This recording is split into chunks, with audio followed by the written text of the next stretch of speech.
Bon, Erev Tov. Erev Tov à tous, assis-toi, assis-toi. Baruch haba à tous, Bezrat Hashem, Satan Ishmaya. On continue, écoutez-moi, Ran 10 ce soir. Les paroles de Rabbeinu pour nous réchauffer le cœur dans ce temps un peu froid. Hein, on va décoller? Ah oui, il faut décoller. On va décoller, Bezrat Hashem. Alors, Bezrat Hashem, Satan Ishmaya, que ces paroles de Torah soit Lilou Nishma, Noam Ephraim Ben Rachel, Claudine Hamisha Bat Henriette Kouka, soit pour la réfoua Shelema de Phoebe de Bat Mesouda, de Talia Bat Efrat Myriam, de David Chaim Ben Noah, de Yehuda Ben Eliyahu, réfoua Shelema, Myriam Ben Zaira, réfoua Shelema Bezrat Hashem, c'est Adishmaya, et pour la Tzlacha de Rivka Bat Esther, de toutes les femmes qui supportent leur mari dans la Torah, et de tous ceux qui écouteront le cours Bezrat Hashem, que tous ceux qui écouteront et qui transmettront et qui partageront le cours Bezrat Hashem, et ça leur apporte beaucoup de Hatzlacha dans toute leur vie. Amen. Donc, on s'était arrêté. Si vous vous rappelez pas, le Écoutez Moran, vous n'étiez pas là vous, donc on va juste reprendre rapidement. On avait commencé seulement un cours sur le Écoutez Moran 10. Rabbeinu, il nous disait que quand un homme il est dans des moments difficiles de sa vie, où c'est la nuit, comme les sages l'appellent, quand la Gemara dit dans Maseret Psachim, elle discute de savoir est-ce que il faut allumer il faut faire Bdikat Hametz la nuit ou le jour, parce que c'est écrit Or l'Erba Asa dans la Gemara, ouais. C'est Or l'Erba Asa en français ça veut dire à la lumière. Or c'est la lumière, à la lumière du 14e jour. Alors la Gemara elle demande de savoir est-ce que la lumière c'est le jour ou la nuit. Et là-bas, elle essaie d'amener des psukim pour prouver que oui ou non c'est la lumière. Et là-bas, dans la Gemara, la plupart du temps, pour réfuter le fait de dire que Or, c'est pas la nuit vraiment. Alors à ce moment-là, elle dit qu'en général, les sages vont appeler la nuit, lorsque c'est pas vraiment la nuit, mais lorsque c'est une situation difficile dans la vie d'un homme. Ce qu'on appelle l'obscurité. Pourquoi? Parce qu'un homme, lorsqu'il est dans une situation difficile, sa vision est beaucoup moins claire de ce qu'il est capable de faire.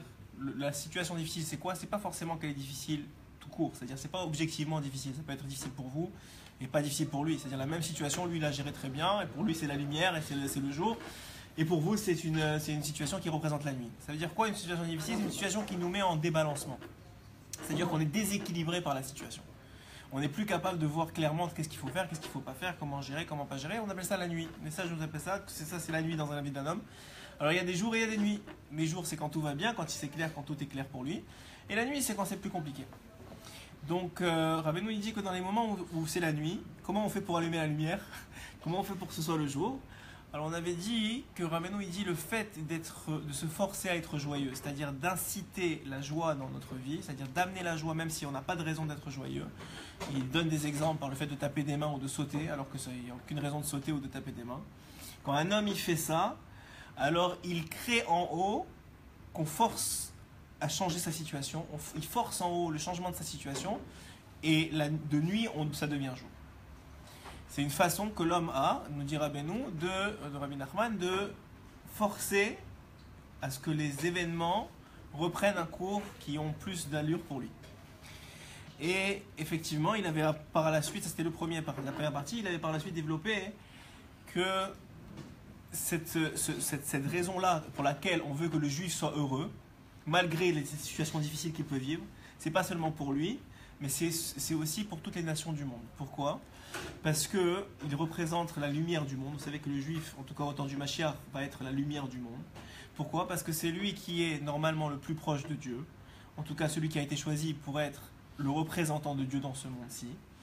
Et donc, pour avoir accès à la divinité dans le monde, finalement, il faut avoir accès aux juifs. C'est-à-dire que finalement, pour le non-juif, la façon la plus simple, on avait parlé un peu je pense la dernière fois, la façon la plus simple et la plus directe d'arriver à comprendre Dieu, c'est de passer par le juif. Mais seulement si le juif est vraiment juif, c'est-à-dire il se comporte comme un juif, il agit comme un juif. Et c'est pour ça que Rabbeinu dit qu'on n'a pas le droit d'être triste. Dans le sens que le juif, il n'a pas de raison d'être triste. Il est déjà choisi en tant que proximité, que fils d'Hachem. Il a aucune raison, même malgré toutes les difficultés du monde, d'être triste. Et on avait expliqué effectivement que c'était le rôle des patriarches d'instaurer ça dans le peuple d'Israël.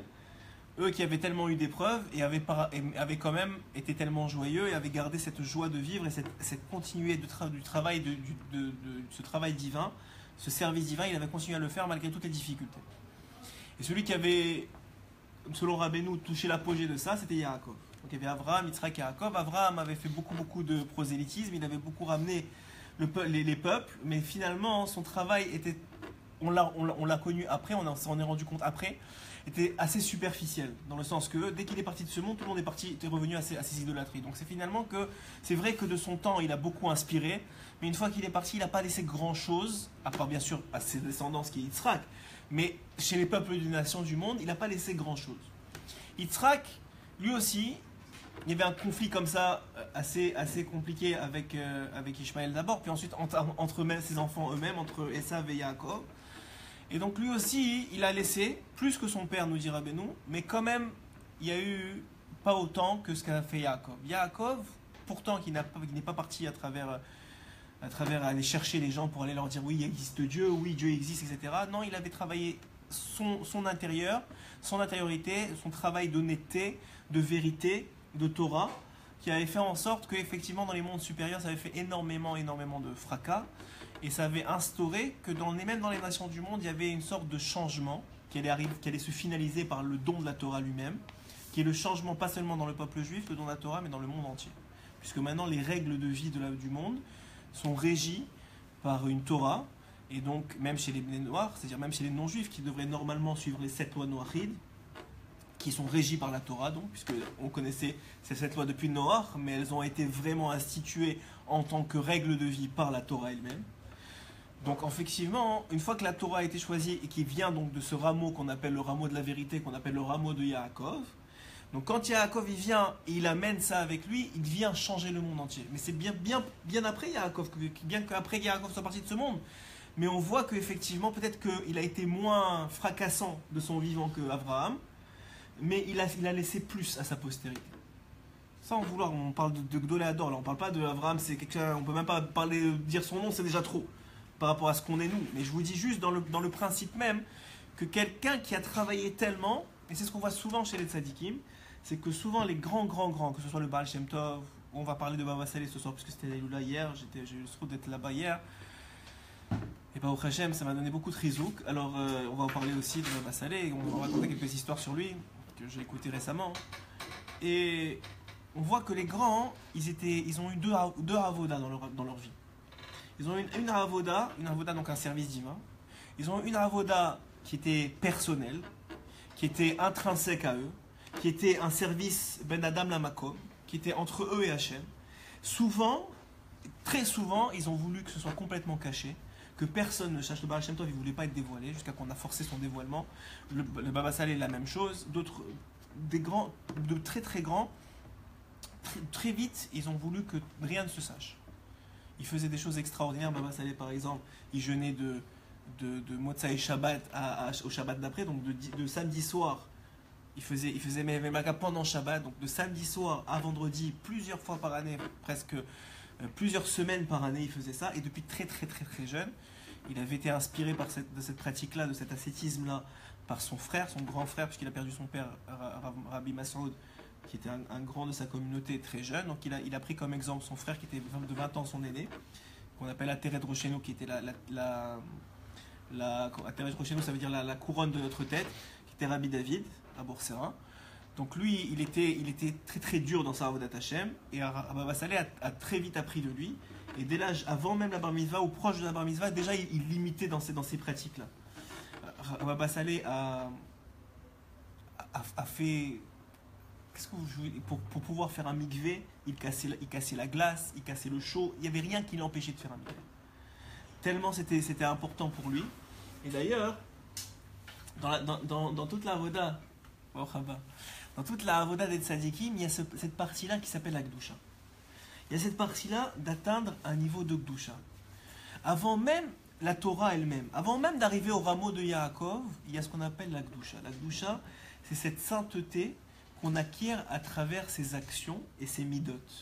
Ses actions et son raffinement de traits de caractère. Ça veut dire quoi? C'est ce qu'on appelle le misirot nefesh. Quand un homme, il tient bon, il s'accroche, et il ne baisse pas les bras contre, pas seulement le Yetzer Hara, mais Des fois, c'est contre soi-même parce qu'on croit qu'on est fait de toutes ces mauvaises midotes-là, parce que Hachem il nous a fait naître comme ça, on s'est connu que comme ça.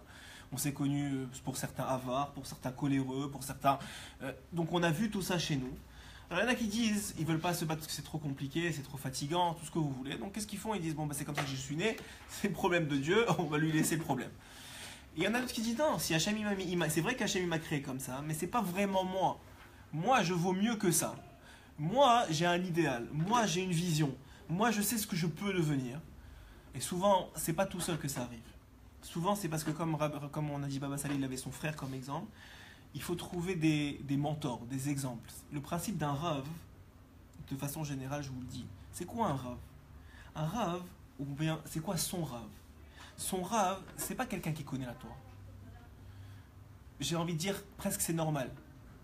Parce qu'il y en a beaucoup qui connaissent beaucoup de Torah et qui ne sont pas capables d'avoir des élèves. C'est quoi être un rave? C'est être capable de rendre la Torah digeste pour son élève. La Torah, c'est énorme. C'est aussi vaste que toutes les mers ensemble et encore plus. Il y a énormément. Mais qu'est-ce qui, à ce moment, maintenant que tu viens me parler, que tu viens me poser une question, qu'est-ce qui est applicable à toi? Qu'est-ce qui va t'aider à avancer dans la vie? Qu'est-ce qui va te faire arriver au prochain niveau? Ça, c'est le rôle du Rav. C'est ça le vrai rôle. C'est le rôle d'être capable de comprendre son élève, de savoir où il en est, et de savoir quelle partie dans la Torah va te permettre d'avancer au prochain niveau. Ça, c'est une des conditions du Rav. La deuxième condition que Rabbeinu y donne, c'est qu'un Rav, il ne peut transmettre de la Torah que s'il aime profondément son élève. Et on l'a vu chez tous les grands. Pourquoi ils sont devenus grands? Pas parce qu'ils ont fait la première partie de la Avoda, qui est commune à tous les grands, qu'on appelle la Gdusha, l'étude de la Torah, l'ascétisme, le jeûne, tout ce que vous voulez. Ils ont jeûné, ils ont étudié des 48 heures d'affilée, ils n'ont pas dormi, tout ce que vous voulez, ils ont fait ça. Mais ceux qui sont devenus grands, les Rav Steinman, les Rav Kanievski, le Baba Salé, de nos jours, Zatzal, Rav Steinman, mais en tout cas Rav Kanievski encore aujourd'hui, ou Baba Salé il y a quelques années, ou le Baal Shem Tov, ou le Rabbi de Lubavitch, qu'est-ce qui en fait qu'ils sont grands? C'est presque pas leur Torah, même si évidemment leur Torah c'est énorme, mais c'est leur amour du peuple d'Israël et leur capacité de donner au bon moment, au bon endroit, la bonne réponse. C'est cette capacité de s'adapter à chacun. Il y avait un espèce du Rav Steinman, et ce espèce il disait que il recevait évidemment énormément de monde. Et il avait même chaque jour, il y avait le type de personnes qu'il devait recevoir. Des fois, il y avait des politiciens, c'était une journée particulière. Il s'occupait de toutes les yeshivotes lituaniennes d'Israël presque. Donc il était le pilier de toutes les yeshivotes. Donc tous ceux qui s'occupaient des yeshivotes venaient le voir, etc. Mais ce qui était le plus grand chez lui, entre guillemets, ce que je voulais vous dire, c'est que ce qui était le plus extraordinaire, c'est qu'il s'occupait de l'enfant de 15 ans qui venait le voir avec la même attention, le même amour, le même effort que le Premier ministre qui venait le voir. Et ça, c'est la force des grands. Comment tu vois un grand? C'est quelqu'un qui est accessible. Quelqu'un qui est grand, c'est quelqu'un qui est accessible.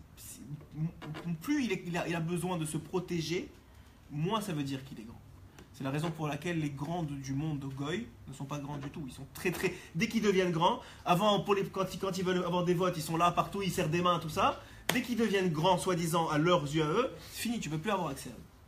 Alors que le juif, c'est le contraire. C'est quand il est pas connu, c'est-à-dire qu'il est dans son monde entre lui et Dieu, personne ne le connaît. Mais dès qu'il devient public, tout le monde a accès. C'est le contraire du principe Goy, le juif. Pourquoi? Parce que le rôle du juif, c'est pas de devenir public pour lui. Le rôle du juif, du tzaddik, c'est de devenir public pour l'autre. C'est de devenir celui qui va servir l'autre, qui va l'aider à se rapprocher d'Hachem. C'est-à-dire que sa avodat Hachem, elle est très bien, elle est très grande, mais finalement, elle sert un but encore plus grand que lui. Et ça, c'est une avoda très très importante à comprendre, et qui d'ailleurs aide énormément dans la avoda, dans le peuple juif lui-même, dans le principe même du peuple juif, mais dans le monde entier c'est comme ça. C'est-à-dire que quand il y avait un Rav Ovadia Yosef qui allait en France, ouais, et quand les policiers qui s'occupaient de lui pour le faire venir, pour le scorter d'un endroit à l'autre, ils connaissaient leur nom à chacun, et il leur disait bonjour, ils se sentaient importants, mais les policiers, ils n'en revenaient pas, c'est-à-dire ils étaient impressionnés de la Gdoula de Rav Ovadia Yosef. Mais ça s'appelle des Kiddush Hashem ambulants, c'est de voir des gens très très très très grands être capables de s'occuper de gens normaux, entre guillemets, même si dans le peuple juif, il n'y a pas de gens normaux. Chacun, c'est une pierre précieuse. C'est d'ailleurs une des raisons pour laquelle les Gdolador, ils ont tellement d'attention pour chacun. Mais cette capacité-là à venir et à s'occuper de chacun de façon tellement grande. Ça, c'est l'introduction pour la prochaine partie du Likutei Moharan dont je vais vous parler, de ce que dit Rabbeinu aujourd'hui. Et voilà ce qu'il dit. Il dit que, comme on a dit, Rabbeinu, il a dit comment il a démontré que Yaakov avait atteint un plus haut niveau de Kedushat Hashem, on va dire, de sanctification du nom divin dans les nations que son père et que son grand-père. Il avait dit qu'au moment où chacun avait nommé le Har HaZetim, le Har Habayit, l'endroit du temple, il y en a un qui l'avait appelé montagne, c'était Avraham, il y en a un qui l'avait appelé champ, c'était Yitzhak, et il y en a un qui l'avait appelé Baït. Et celui qui l'avait appelé Baït, c'était Yaakov Avinu. Yaakov Avinu, c'est le premier qui a dit ça, c'est le Beth Amikdash. Et en vérité, le fait qu'ils aient nommé l'endroit du Beth Amikdash, c'était une façon pour eux de dire comment ils voyaient Hachem. Parce que le Beth Amikdash, c'est l'endroit de relation avec Akadosh Baruch Hu. Donc en vérité, c'était comme pour dire que pour Abraham, Hachem, il était encore au niveau de montagne. La relation avec Hachem, elle était une relation respectueuse de montagne. Pour Yitzhak, c'était déjà le principe de la prière, le principe du chant. Et pour Yaakov, c'était déjà une maison, c'était un refuge Hachem. Et ça, pourquoi c'est tellement important? Parce que je vous ai dit, la Torah, elle n'est là que pour servir, pour t'apprendre à te rapprocher d'Akadosh Baruch Hu. Et la Torah, comment elle se transmet? On a dit, elle se transmet que par amour de l'autre. Un homme, et même, je vous dis, oubliez la Torah. Ne l'oubliez pas, mais je veux dire, oubliez la Torah, dans toutes vos relations humaines, avec vos enfants, avec votre femme, avec vos collègues. Vous pouvez dire, il y a deux personnes qui font deux reproches. Il y en a un, la femme ou le collègue ne va jamais lui pardonner, et il y en a un autre, il l'aura déjà oublié le lendemain. Pourquoi? Parce qu'il y en a un qui l'aime, et il y en a un autre qui l'aime pas. Il y en a un, malgré qu'il lui a fait la remontrance, il sait que c'est pour son bien, il sait qu'il aime, il lui a prouvé qu'il aime. Le principal problème, moi je vois chez les jeunes aujourd'hui, et de façon générale, il y a plusieurs rabbinim vont dire la même chose, c'est que les jeunes, pourquoi ils n'écoutent pas? Parce qu'ils ne se sentent pas... Oh, Hachem, il y a la lumière qui vient de rentrer ici. Alors, pourquoi ils n'écoutent pas? Et la plupart, ils vont vous dire, j'ai pas confiance en ce qu'on me dit. Mais en vérité, c'est pas une question de confiance. Si vous parlez avec eux un peu plus et vous rentrez dans les mots, c'est qu'ils sentent qu'ils ont un jour ou l'autre, on les a trahis.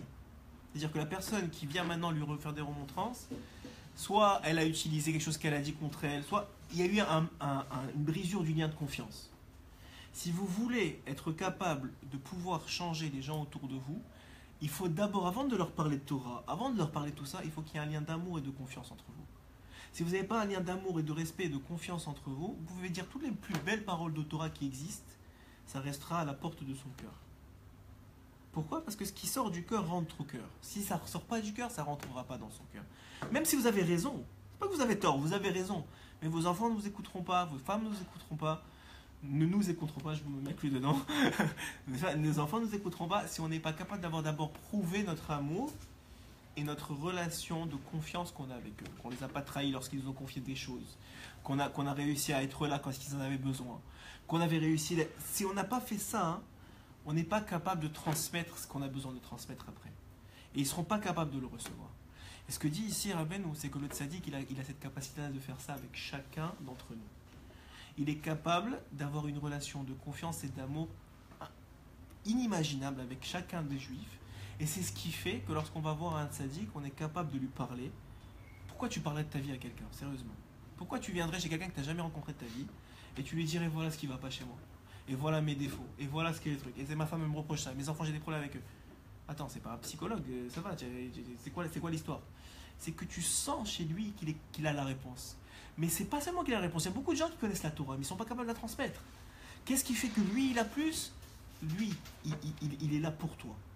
Il a déjà, il a pas besoin de toi pour se grandir. Il est déjà énorme. Il est là pour te faire grandir. Il est là pour te donner. Il est là pour te... Et ça représente un modèle. Et ce principe-là, ce principe du modèle, c'est en vérité ce qui fait grandir. Sachez que pour devenir un Talmid Chacham, une question. Pour devenir un Talmid Chacham, vas-y. Après on continue. Vas-y. Quand on va voir le tzaddik, ouais. On va le voir. Ouais. Donc si on va le voir, on est prêt à l'écabel, il va nous dire, et on a confiance en lui. Ouais. La femme et les enfants, ils ne viennent pas vous voir. Non, on a beau, il y a une relation ensemble, mais ils ne sont pas dans la même expectative que quand nous on va voir le tzaddik. Ils sont avec ils sont carottes en plus. Quand on est alors qu'est-ce qu'il faut faire? Non, tu viens de répondre. Qu'est-ce qu'il faut? Je dis pas ton nom. Il a dit quand tu vas voir le tzaddik, c'est toi qui vas voir le tzaddik. Tu as un problème, tu sais qu'il a une solution, et tu vas aller lui poser la question. Les enfants et la femme, en général, il dit, c'est pas eux qui viennent te voir, c'est toi qui leur dis qu'est-ce qui va pas. Donc en vérité, dans ta question, il y a la réponse. C'est que qui t'a dit de faire ça avec ta femme et tes enfants? Qui t'a dit que c'est la façon de faire? Un exemple. Exemple, c'est pas la même chose. Tu m'as pas dit exemple. Tu m'as dit, maintenant il y a quelque chose qui va pas chez ta femme et tes enfants, toi tu vas et tu lui dis qu'est-ce qui va pas.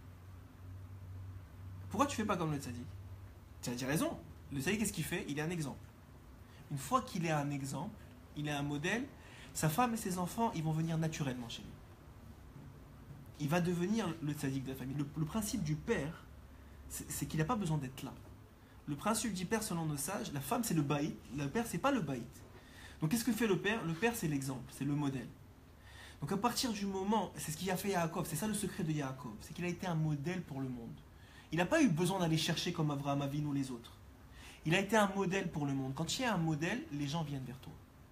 Pourquoi? Parce que maintenant que tu as été un modèle, ils savent qu'ils peuvent avoir confiance en toi. Et pas seulement un modèle que tu es bien devant tout le monde, tu as été un modèle dans ta relation avec eux. Quand ils sont venus te voir, tu as su trouver les mots, tu n'as pas su les juger, tu as su trouver l'amour, ils ont vu l'amour que tu as pour eux. Lorsque tu fais ça, un jour, ils vont venir te voir. Mais si tu fais pas ça, et tu fais les remontrances quand ils t'ont rien demandé, et ben quand ça sera vraiment, il y aura vraiment des problèmes, et que ton enfant, quelqu'un va lui préparer une cigarette ou du shit ou je sais pas quoi, il viendra pas te voir. Il viendra pas te voir. Ce qui fera qu'il viendra te voir, c'est si tu as créé ce lien de confiance et d'amour avec lui. Et c'est ça que Rabbeinu il dit ici. Il dit le tzaddik, c'est ça qu'il fait. D'abord, il s'est travaillé. D'abord, il a fait comme Baba Saleh. On a dit qu'on avait parlé, tu n'étais pas là. On a dit qu'on avait parlé de Baba Saleh beaucoup ce soir parce que c'était Saïd là hier. Baba Saleh, d'abord, il a fait presque 20 ans de travail sur lui-même extraordinaire. Il a jeûné des semaines et des semaines. Il étudiait toute la journée. Il ne dormait pas. Il voulait personne ne sache rien. Il était humble. Tout le monde venait le voir. Non, moi, je suis rien. Il fermait les livres. Il cachait les livres quand les gens ils venaient le voir. Pour que personne ne sache qu'il étudiait. Mais une fois qu'il est devenu Dayan, que son frère, qui savait qu'il était lui, il l'a mis Dayan, il est devenu public, c'était fini. Il est devenu la ressource principale du monde Sfarad, en tout cas du monde marocain. Et tout celui qui venait le voir, il avait ce mot qu'il fallait, il avait et pas seulement, plus proche de nous, Rav Telman la même chose, tu racontes des histoires, il recevait tout le monde, Bekabel Panim. Pourquoi? Parce qu'il y a une construction personnelle, et après, la vérité c'est que tu as donné un point extraordinaire. Tu ne peux aider l'autre que s'il veut être aidé. Tu ne peux aider l'autre que s'il veut être aidé. Même si tu as raison et tu veux aider l'autre, mais lui, il ne veut pas entendre, il n'est pas prêt à être recevoir, tu fais du dressage, elle dirait ma femme. Tu ne fais pas d'éducation. L'éducation, c'est quand il veut être éduqué. Le dressage, c'est quand il ne veut pas être éduqué. Tu vas réussir, ça va être pour un temps, mais tu viens malheureusement, je parle pour nous, je vous ai dit, moi, mes cours c'est pour nous, c'est pas pour moi ou pour vous, c'est pour nous ensemble. Tu viens de le dresser, c'est-à-dire que tu vas revoir un résultat immédiat. Mais c'est quoi le problème de ces résultats immédiats-là? C'est que tu viens d'empâtir, tu viens de détériorer ta relation avec lui, à cause que tu viens de le dresser. C'est-à-dire tu as un résultat immédiat, mais tu risques de détériorer un résultat ultérieur. Et ça c'est très très fort parce que ça prend beaucoup de émouna pour croire que de se taire aujourd'hui, ça va avoir un résultat demain. C'est vrai pour son mari, c'est vrai pour sa femme, c'est vrai pour nos enfants, c'est vrai pour tout. C'est un secret que Rabbeinu il donne. Il dit tais-toi aujourd'hui, montre l'exemple. Hein? C'est un ulcère. C'est un ulcère pour un Marocain comme nous, hein. C'est un ulcère, hein. Tu peux pas, c'est trop dur. T'as envie de te tuer. Bah, tu vas crier, va par là, ah, tu cries, tu sors dehors et tu cries à Hachem. C'est un ulcère, tu as raison que c'est un ulcère. C'est un ulcère pour des Marocains qui ont été éduqués comme nous, à la dure des fois souvent. Mais sachez que le résultat final, il est extraordinairement mieux. C'est pas moi je pourrais pas vous le dire. J'ai ni suffisamment le cohort pour le faire, ni même je vous dis ce que les sages ils ont réussi à faire. Ce que les sages ils ont réussi à dire. Ça ne veut pas dire qu'ils n'ont pas été durs, ça ne veut pas dire qu'ils n'ont pas mis des règles dans la maison. C'est pas ça que je suis en train de vous dire. Je suis en train de vous dire que la relation entre un homme et sa femme, ou entre un homme et son mari, ou entre un maître et son élève. Pourquoi il y en a tellement qui sont des gaons en Torah, mais qui n'arrivent pas à avoir des relations avec des élèves? Pourquoi? Parce qu'ils sont dans leur... Il va lui poser une question de vie, il va lui répondre dans la Gemara, c'est écrit ça. Mais que ça change pour moi. C'est vrai que c'est écrit ça. La Torah, elle est infinie. Tu peux me donner autant de références que tu veux. Mais qu'est-ce qui est applicable à moi? Comment je fais pour que cette Torah-là, je puisse la vivre? C'est ça que je veux d'un Rav. C'est pas qu'il me donne une réponse qui est écrite dans un Zohar là-bas. C'est comment je fais moi pour que cette Torah-là qui existe et que non, j'ai pas accès parce que je n'ai pas assez étudié, parce que je suis pas né dedans, parce que j'ai pas fait ça, j'arrive à la vivre. Évidemment, c'est ce que je trouve chez Rabbeinu. Évidemment, c'est ce que je trouve chez tous les grands en vérité. Que ce soit le Rabbi de Lubavitch, Baba Saleh, qui tu veux. C'est les grands, c'était qu'ils étaient capables de te mâcher la Torah pour te dire voilà, maintenant, ton prochain step, tu oublie tout le reste de la Torah. Ce que tu as besoin, c'est ça. Ce que tu as besoin de savoir, c'est ça. Et sache que Hachem, il le fait aussi avec nous. Quelqu'un qui veut se rapprocher, et qui a une démarche sincère, Hachem, il fait exactement ça. Si vous êtes là ce soir, c'est pas pour rien. S'il y en a d'autres qui sont pas là, c'est pas pour rien non plus. Si ceux qui écoutent le cours aujourd'hui, c'est pas pour rien. C'est parce que Hachem, il a un message à vous faire passer à chacun d'entre vous à travers les paroles qu'il fait passer à travers moi. C'est-à-dire que moi, je ne dis rien. La vérité, je ne sais même pas ce que j'allais dire ce soir, à part le fait qu'on n'a pas encore parlé de ce qu'il dira Ben ou Bémet. Mais ce que je suis en train de vous dire, c'est que si les paroles elles viennent maintenant, c'est simplement parce que chacun d'entre vous, il a quelque chose à prendre de ça. Et c'est parce que Hachem, il est en train de vous donner le cadeau que vous êtes venu chercher. Il faut un réveil d'en bas, ça s'appelle venir au shiur, ça s'appelle ouvrir un livre, ça s'appelle étudier la Torah. Quand il y a un réveil d'en bas, il y a un réveil d'en haut. C'est quoi la réponse d'en haut? C'est que dans la chose que vous allez ouvrir, il va y avoir une réponse pour vous qui va être spécifique à vous pour pouvoir l'appliquer dans votre vie. Et ça, c'est une vraie Torah. Une Torah qui n'est pas dans les livres. Une Torah qui est capable, qui a besoin d'un modèle, qui a besoin d'un Rav. Alors c'est vrai. Alors je vous pose la question. Comment on devient Talmid Chacham? Alors lui, il dit il faut étudier. Ouais, c'est ça? Comment on devient Talmid Chacham? Il faut étudier. Est-ce que tous ceux qui étudient deviennent Talmid Chacham? Non. Alors comment? Si pour devenir Talmid Chacham, il faut étudier. Comment ça se fait que tous ceux qui étudient ne deviennent pas Talmid Chacham? Qu'est-ce qu'ils ont, ceux qui sont devenus Talmid Chacham, qui sont devenus des grands, et ceux qui ne le sont pas devenus? Ils vivent ce qu'ils ont étudié. Ils vivent ce qu'ils ont étudié. Comment ils arrivent? Très bien. Ils vivent ce qu'ils ont étudié. Comment ils arrivent à réussir à vivre ce qu'ils ont étudié, alors que les autres, ils n'arrivent pas à réussir à vivre ce qu'ils ont étudié? Ça n'a pas été des croyants, des sachants. Ils ont réussi à comprendre l'intention, la volonté. Donc toi, tu dis qu'ils ont réussi à avoir de la émouna dans ce qu'ils ont étudié pour pouvoir l'appliquer. Mais qu'est-ce qui leur a donné la émouna? Comment ça a été transmis? Quoi là? Tu vois, c'est pas la peine que tu viennes. Comment ça a été transmis? C'était qui leur modèle? Plus il y avait d'amour, parce que l'énergie que vous allez remettre pour grandir, il faut qu'elle vienne de quelque part. Pour grandir, il faut de l'énergie. Pour devenir quelqu'un, il faut de l'énergie. Ça prend des forces. Il faut se battre avec la vie. Pour devenir quelqu'un, il faut se battre avec la vie. Mais d'où on sort l'énergie? Comment ça se fait qu'il y en a qui ne veulent pas se réveiller le matin et il y en a qui mangent le monde? Comment ça se fait? Il y en a qui ont de l'énergie, il y en a qui n'en ont pas. D'où elle vient cette énergie-là? Cette énergie-là, elle est emmagasinée au moment où on t'éduque. Pas où on te dresse, où on t'éduque. C'est-à-dire, soit par un père, soit par une mère, soit par un rave. Soit par un ami même. C'est-à-dire que tu reçois de l'énergie de quelqu'un d'autre qui est en train de te donner, plus que le message qu'il t'envoie, beaucoup, beaucoup d'amour. Donc au moment où il te donne ça, tu remmagasines l'énergie, mais ce n'est pas suffisant. Ça prend comment il a été transmis, mais ça prend aussi par qui il a été transmis. C'est-à-dire que pour que quelqu'un devienne quelqu'un, il faut déjà dans sa tête qu'il est l'image de ce qu'il allait devenir. C'est-à-dire qu'il est un modèle. Pour devenir un Talmid Chacham, il faut avoir connu un jour un Talmid Chacham. Celui qui n'a jamais connu un Talmid Chacham ne deviendra jamais un Talmid Chacham. Celui qui n'a jamais connu, écoutez bien ce que je vous dis, celui qui n'a jamais connu un Talmid Chacham ne deviendra jamais un Talmid Chacham.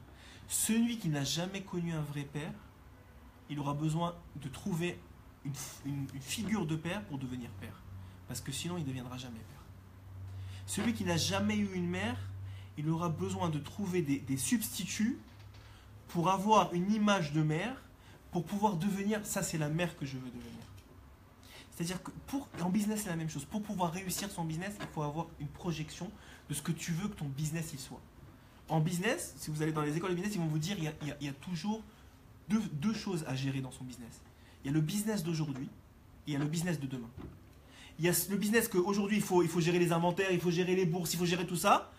Et il y a, même au parallèle, tu as un autre livre qui s'appelle « Qu'est-ce que je veux que dans 10 ans mon business y soit ?» Ça, c'est vrai pour le business, c'est vrai pour la personne. Il y a le quotidien que tu dois gérer. Il y a le quotidien que tu dois gérer. Et il y a le « Qu'est-ce que je veux que Asher y soit dans 10 ans ?» Qu'est-ce que je veux que Adam y soit dans 10 ans? Il y a aujourd'hui, il faut que je gère ma femme, il faut que je gère mes enfants, il faut que je gère l'éducation. Mais il faut toujours que tu aies toujours une projection en parallèle. Comment je prépare l'avenir? Et sinon, ton business il se plante parce qu'aujourd'hui, vous voyez bien qu'Hachem il nous force. Le business il ne peut pas rester. Il y a tellement de concurrence, il y a tellement de nouveautés. Et à l'époque, tu as inventé un truc, c'est bon, tu étais riche pour le reste de ta vie. Parce qu'avant qu'il t'invente un truc concurrent qui soit aussi bon que le tien, ça prenait 20 ans. Aujourd'hui, ça prend 3 jours. Tu as inventé un truc, l'année prochaine, il faut que c'est fini, il est mort. Il faut que tu inventes un autre truc. Donc, ça veut dire quoi? Ça veut dire quoi ce que je suis en train de vous dire? Ça veut dire que ton business, je vous parle du business, mais en vérité, c'est la même chose, c'est pour un exemple pour votre vie de tous les jours. Ton business, il ne tient pas sur ton produit. Avant, il tenait sur le produit. Aujourd'hui, il ne tient pas sur ton produit. Il tient sur qui tu es. Sur qui, c'est qui est à la tête du business. C'est quoi l'identité du business? Donc en vérité aujourd'hui, toi, tu ne tiens pas sur tes Ma'asim Tovim ou sur ta Torah. Tu tiens sur qui tu es. Toujours. On s'éloigne un peu, mais vous allez voir comment c'est tellement beau dans les mots d'Arabeno. Toujours, sachez bien, toujours un homme, il doit avoir dans sa tête à chaque action 2 choses. Une chose sur qu'est-ce que je suis en train de faire, comme une caméra qui dit qu'est-ce que je suis en train de faire, et une caméra qui dit qu'est-ce que je suis en train de devenir grâce à ce que je suis en train de faire. C'est-à-dire que ce n'est pas suffisant aujourd'hui de faire. Ce n'est pas suffisant aujourd'hui d'étudier la Torah. On étudie la Torah, mais qu'est-ce que cette Torah-là, elle m'amène à être? Si vous ne faites pas ça, la Torah d'aujourd'hui, elle ne vous servira pas demain. C'est fini. Elle vous a servi, elle vous servira, comme je vous dis à chaque fois, elle vous servira pour le Ramabah, vous avez fait 1 heure de Torah. Mais qu'est-ce qu'elle m'amène à être demain? Vous ne serez plus personne, il va falloir recommencer de zéro, encore une nouvelle Torah, encore une... Mais si vous avez grandi, vous avez réussi à avoir tous ces jours cette caméra-là qui dit non seulement j'ai réussi à être, donc j'ai étudié, j'ai été, mais en même temps j'ai réussi à sortir de cette Torah-là quelque chose qui va me servir pour que la Torah de demain ne soit pas la même qu'aujourd'hui. C'est-à-dire que l'homme qui étudie la Torah de demain ne sera pas le même que celui qui étudie aujourd'hui. Lorsque vous faites ça, à ce moment-là, vous êtes en perpétuelle augmentation, vous êtes en perpétuel renouvellement et vous grandissez et votre business il fleurit et votre personnalité elle fleurit. Vous comprenez ce que je suis en train de dire? Donc ça, il faut le comprendre au niveau des relations humaines. Il faut le comprendre que c'est ce qu'on apprend des tzadikim. On apprend plein de choses des tzadikim. Mais une des choses, c'est ce double travail, ce double avoda. Pourquoi j'ai commencé par ça, c'est parce que Baba Saleh, c'était un exemple pour ça. Toute sa vie, au début, il a fait une avoda qui était complètement sans les projecteurs. Il ne voulait rien, que personne ne le connaisse. Mais dès que Hachem a mis les projecteurs sur lui, à ce moment-là, du Madame Lakom qu'il a continué à faire, il est tombé dans Madame Chavero, où il y avait toutes les iloulotes chez lui, où il recevait plein de monde, où il y avait de la simra, où il y avait une transmission, quelque chose que tu vas laisser. Parce que c'est vrai que tu peux devenir quelqu'un de très grand, mais tu peux ne rien laisser aussi. Tu peux être quelqu'un de très grand sans laisser. C'est très difficile parce que dans le judaïsme, si quelqu'un de très grand, en général, tu deviens très grand, donc les gens ils voient que tu es très grand, donc tu laisses quelque chose, un impact. Mais parce qu'en général, Hachem il fait en sorte que c'est comme ça que ça marche. Mais pour ça, pour vous faire comprendre qu'il y a une construction personnelle qui est inévitable. Que pour devenir Talmid Chacham, il faut étudier la Torah. Tu as raison. Ceux qui n'étudient pas la Torah, ils ne connaissent pas la Torah, comment tu veux devenir Talmid Chacham? Le principe de Talmid Chacham, c'est un étudiant Chacham, intelligent. Donc il étudie. Dans le mot, il y a le fait d'être étudiant. Mais il y a le fait d'être Chacham, d'être intelligent. Cette intelligence, c'est de prendre cette Torah-là que tu as étudiée et d'être capable d'aller au prochain niveau. Pas seulement pour toi, mais pour tous les gens qui sont connectés à toi. Et c'est très très difficile. C'est beaucoup plus difficile que de s'asseoir et étudier. Allez-y. L'idée de l'éducation que vous avez évoquée tout à l'heure n'est pas, à mon sens, spécifique aux juifs. C'est vrai. C'est-à-dire que tout être humain a cette mission de transmettre Oui. à ses enfants, comme d'être un élève. Oui. Et un roman, bah oui. C'est vrai. Vous avez raison que le principe d'éducation. C'est pas un privilège pour nos juifs, certes, mais c'est notre responsabilité. Le principe d'éducation qui est de montrer l'exemple, il est vrai pour tout le monde. Il est vrai pour tout le monde. Je l'avais dit dans un autre shiur, on ne peut pas léguer à ses enfants 1000 euros si c'est dans sa banque, le jour de sa mort, on a découvert. On ne peut pas léguer à ses enfants ce qu'on n'a pas. Maintenant, on espère que ces enfants, ils vont, si on n'arrive pas à leur léguer parce qu'on ne l'a pas, parce qu'on n'a pas réussi, qu'ils vont le trouver chez quelqu'un d'autre, chez un rave ou chez quelqu'un. Mais ce qui est sûr, c'est qu'on ne peut pas léguer ce qu'on n'a pas. On peut faire semblant, mais ça ne dure pas, ça. Ça ne reste pas. Il y a aussi l'exemple inverse, Qui est? de faire des choses qu'il ne faut pas reproduire justement. Ça, c'est vrai. C'est vrai que malheureusement, on fait des choses mais personne n'est parfait. Personne n'est parfait. Je vais vous dire, il y a un gros... et on va rentrer dans le cœur du sujet avec ta question. Parce qu'on n'est pas encore rentré dans le cœur du sujet. Il y a un gros... il y a un gros... Comment dire? Il y a un gros problème chez les Sfarades, en particulier chez les francophones. C'est qu'on a beaucoup de difficultés à mettre sur un piédestal un autre homme. On a l'esprit... c'est pas une critique que je dis, c'est une observation. On a un esprit on nous a formé un esprit extrêmement critique sur l'autre. C'est-à-dire que chez les Français en particulier, vous voyez déjà dans la télévision, etc., tout est critique. Tout est basé sur la critique et sur le dénigrement de l'autre. Ce qui est contraire à la religion juive, ce qui est contraire aux enseignements de Rabbeinu complètement, qui est basé justement sur au contraire voir le positif chez l'autre, essayer de voir qu'est-ce qu'il y a de bien. Pourquoi? Parce qu'on est capable d'apprendre de chacun, comme quand c'est écrit dans Perkei Avot, que c'est qui le Chacham, c'est lui qui apprend de chacun. Au contraire, la Torah t'apprend que l'autre, pour que tu apprennes de lui, n'a pas besoin d'être parfait. Il a besoin d'être parfait dans ce que tu as besoin d'apprendre de lui. Ça peut être une mida, ça peut être une chose, un exemple, qui vous davaim chez quelqu'un. Il y a quelqu'un qui fait qui vous davaim extrêmement bien. Ben de lui, tu dois apprendre qui vous davaim. Il y a quelqu'un qui arrive à être souriant tout le temps. Ah, mais de notre côté, c'est un voleur. Ça ne me dérange pas, le voleur. Oublie le voleur. Il est souriant tout le temps. Je peux apprendre de lui qu'il est souriant tout le temps. Mais nous, pas nous, enfin, moi je parle en façon générale de ce que je vois autour de moi, et les francophones en général, ils ont cette capacité de voir toujours le négatif, donc de zapper le positif et de ne pas apprendre de personne en vérité. Et ça, c'est un gros problème. Et il va le dire, Rabbeinu, pourquoi c'est un gros problème. On va rentrer dans les mots de Rabbeinu. C'était le but. Kaikarat Fila. Il s'est dit que l'essentiel. Quelle heure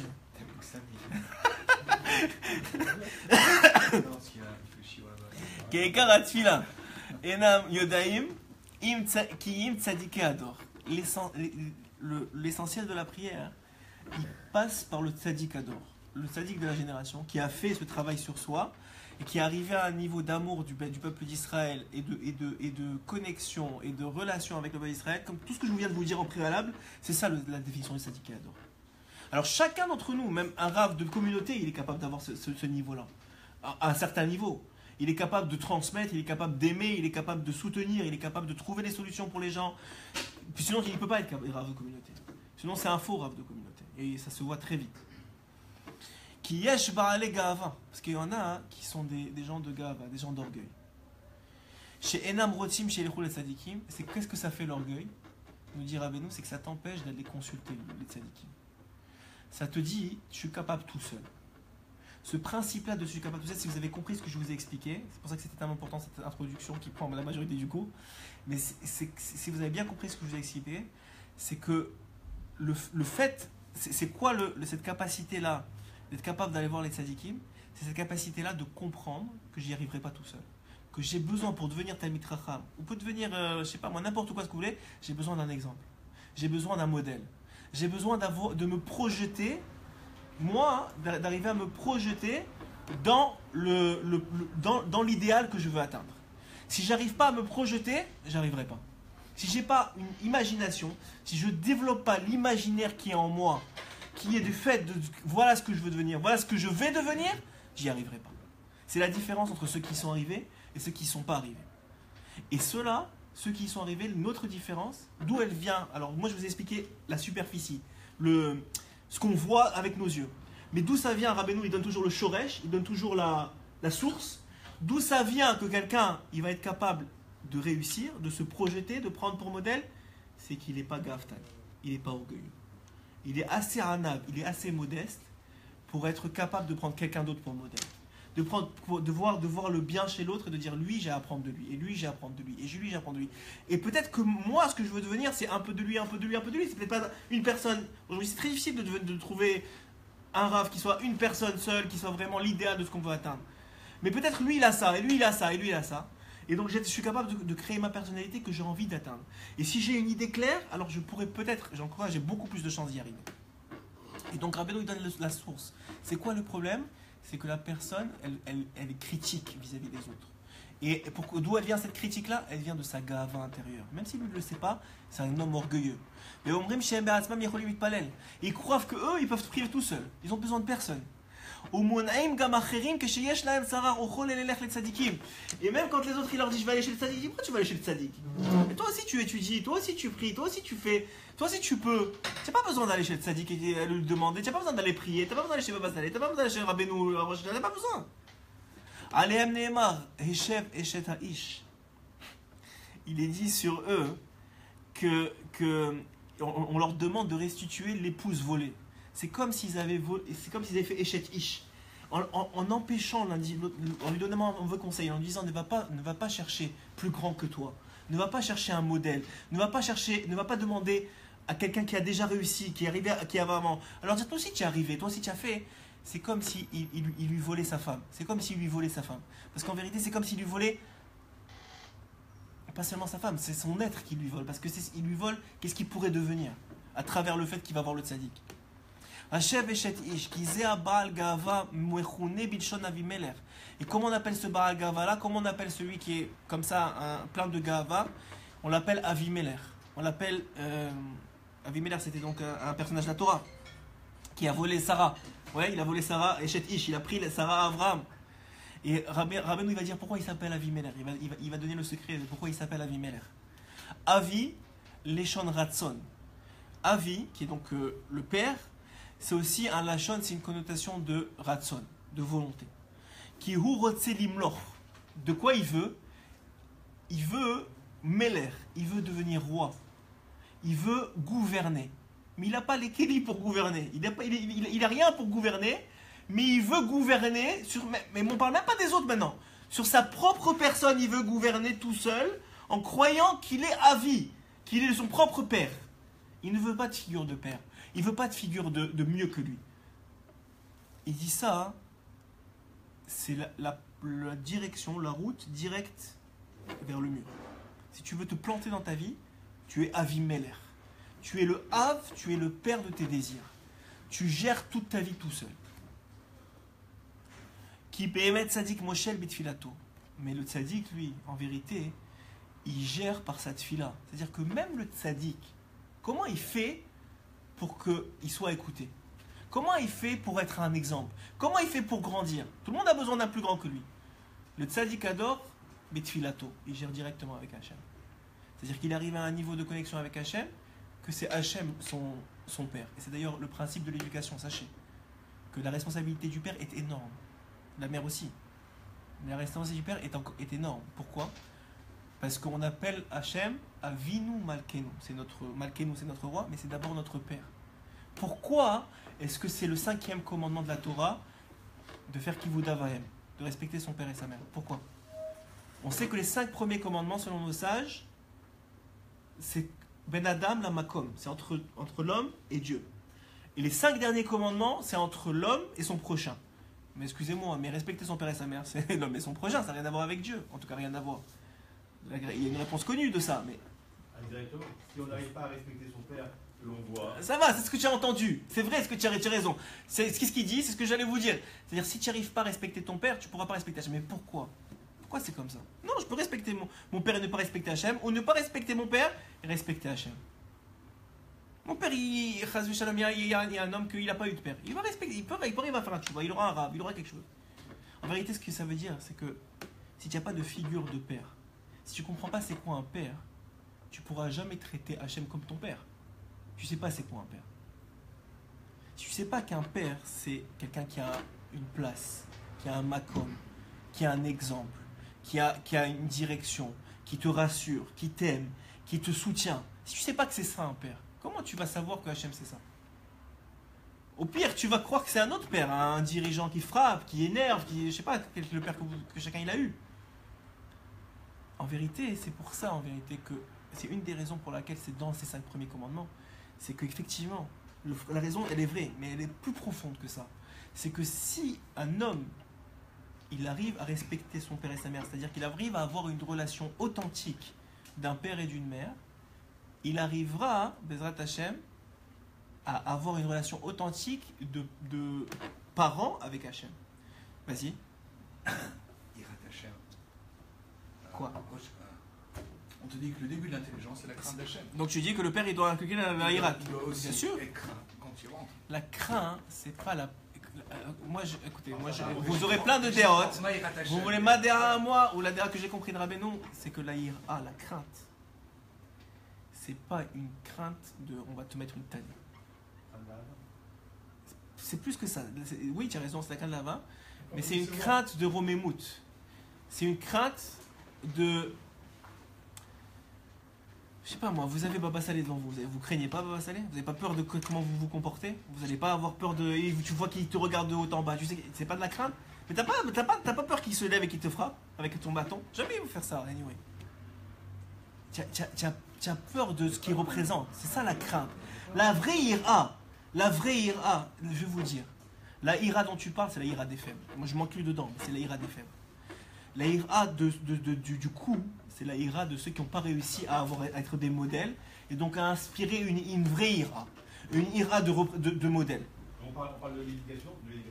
La première, c'est vrai que quand on parle d'éducation, la première, c'est sa femme, dans le sens que on le voit dans les grandes familles Haredi, la femme, elle est dans son mari, elle ne va jamais dire un mot dans la chambre à coucher, ils vont parler, tu sais, comme ça. Ouais, et ça va être le fondement, le pilier. Mais sachez que c'est pas la...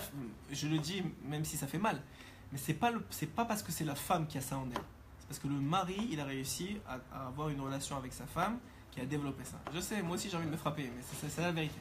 De la même façon, là, comment a été donnée la Torah? C'est la vérité. Hein? Comment a été donnée la Torah au peuple juif? Au Arsinaï. Oui, alors tu feras tu feras et tu comprendras. Donc il y a vraiment un mais ça change rien, c'est ce que tu rends dans notre... Il y a un step où tu dois imposer quelque chose et ensuite... Mais pourquoi la personne... J'ai pas de problème que tu imposes. Pourquoi la personne elle va faire? Il faut qu'on finisse parce qu'on a même sur, mais pourquoi la personne pourquoi la personne elle va faire la chose?